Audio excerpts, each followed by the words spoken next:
War is more than a true chameleon that slightly adapts its characteristics to the given case, wrote Carl von Clausewitz in his masterpiece On War. The Prussian military theorist rejected simplistic conceptions of war as purely an art or a science.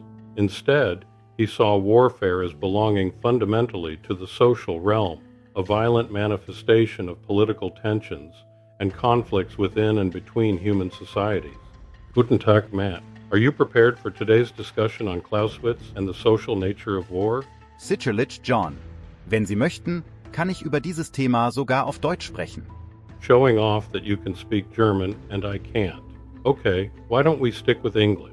Let's begin with talking about how Clausewitz saw warfare as a complex mixture of social, political, and psychological forces. And to think some commentators have said, you're the AI and I'm the human. Ha! Clausewitz's central argument emphasizes war's interconnectedness with politics.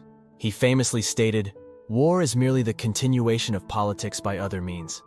This perspective underscores the political nature of war, since it serves as a tool for political entities to achieve objectives deemed unattainable through diplomacy and negotiation. In this sense, war isn't a purely military endeavor, but requires socio-political activity and goals. Clausewitz dismissed the purely scientific framing of warfare.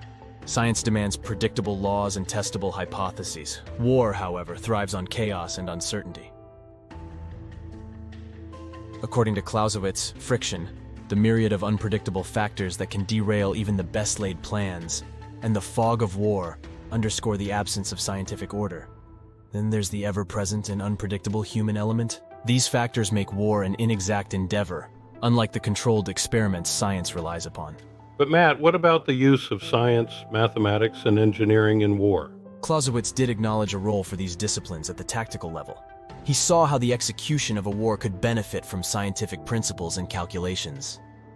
But he believed that these areas were substantially subordinate to those in the socio-political realm. Moving on, how did Clausewitz also argue against equating war with art?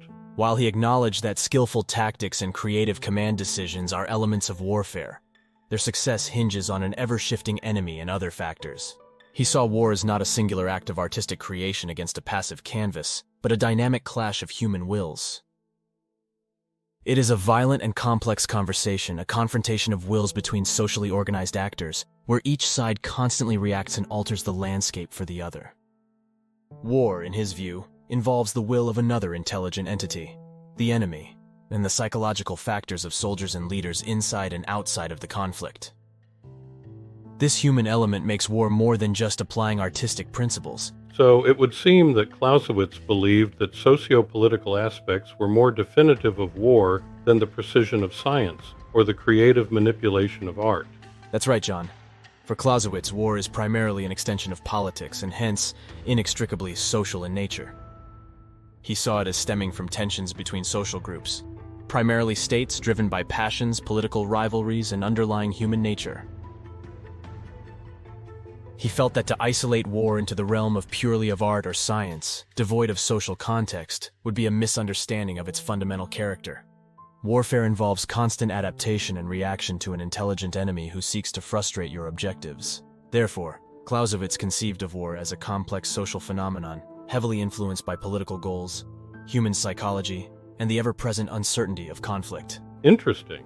But aren't there some modern-day criticisms and counterpoints to Clausewitz's perspective? You know it, John.